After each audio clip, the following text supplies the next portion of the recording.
C'est une période un petit peu sombre, je pense, pour plusieurs personnes, mais avec un événement comme celui-ci, j'espère que ce qu'on voit, c'est que les gens continuent de travailler, les gens continuent de rêver, les gens continuent de s'impliquer.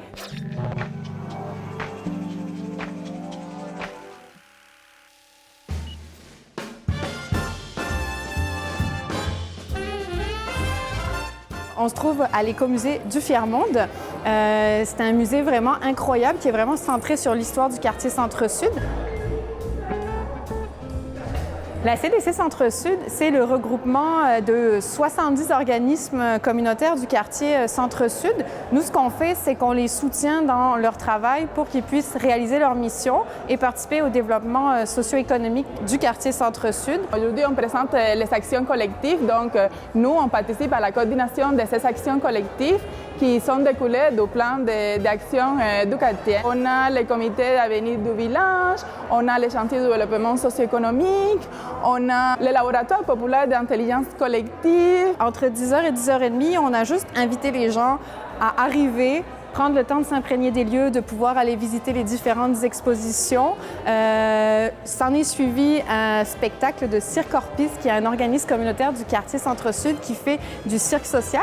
Donc, on a eu tout un show du cabaret du matin du Cirque Orpis, dont les gens ont pu profiter. Et là, maintenant, pour la suite des choses, les gens sont invités à déambuler au sein de l'Écomusée. Il y a des kiosques qui sont à leur disposition. À chacun de ces kiosques, il y a une personne qui peut leur expliquer quelle action collective est là, ce qui s'y passe, c'est quoi les effets de ces actions-là sur les gens dans le quartier. Le mouvement Courte Pointe, dans le fond, c'est une alliance des organismes communautaires et culturels du quartier, où l'idée, c'est vraiment de créer des rencontres improbables entre les résidents et les résidentes du quartier.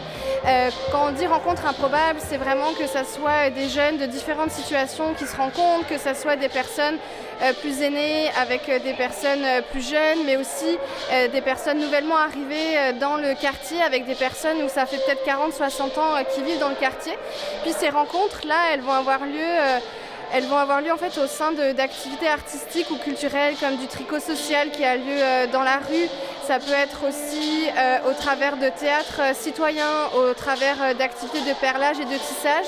Donc c'est vraiment des activités, on va dire, de médiation culturelle dans l'idée de tisser du lien dans le quartier, puis en même temps d'en apprendre un peu plus sur l'histoire du Centre-Sud. Au-delà des enjeux qu'elle vit, ces actions collectives aussi ont des effets transversaux.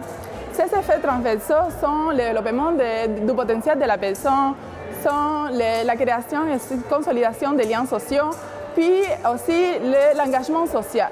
Les gens, peut-être, ils portent des projets, donc ils vont vraiment sentir qu'ils peuvent faire des changements, qu'ils peuvent aussi se relier à d'autres personnes et pas attendre que les changements arrivent, sinon qu'on peut être aussi porteurs du changement.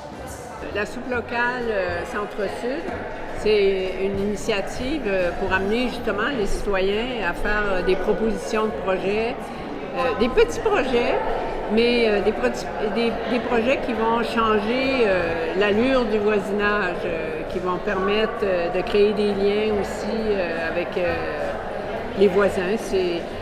C'est vraiment une belle initiative. On est mandataire dans le quartier Centre-Sud d'animer la table de quartier. La table de quartier, qu'est-ce que c'est? C'est l'instance de concertation locale qui est multi-réseau et intersectorielle. Qu'est-ce que ça veut dire multi-réseau et intersectoriel? Ça veut dire qu'il y a à la fois les réseaux communautaires, réseau de la santé, l'arrondissement, les élus du quartier, des regroupements de citoyens et de citoyennes. Et c'est aussi intersectoriel parce qu'on réunit des organismes ou des organisations qui œuvrent dans toutes sortes de secteurs. Donc, ça peut être des organismes en lien avec la sécurité alimentaire, le logement, l'environnement, l'itinérance, les jeunes, etc. Puis l'objectif d'aujourd'hui, c'est aussi de remobiliser un peu les quartiers, remobiliser les citoyens, puis encore dialoguer, puis de nous remettre aussi en contact. Le rôle de la table de quartier, c'est vraiment d'améliorer les conditions de vie des gens qui vivent dans le quartier. Et ça vient avec une responsabilité, c'est que on veut rendre compte des travaux de la table, de ce que les gens font au quotidien pour améliorer ces conditions de vie. Donc, au moins une fois par année, des fois plus quand on est capable, on fait comme un événement qu'on appelle une assemblée publique qui permet de rendre compte de ces travaux-là, de présenter les actions aux gens du quartier, mais aussi de les inviter à s'impliquer dans ces actions-là ou de donner leurs idées. Bref, c'est un moment d'écoute aussi pour nous, pour savoir de quoi les gens ont besoin, qu'est-ce qui les fait rêver ou qu'est-ce qui au contraire les préoccupe.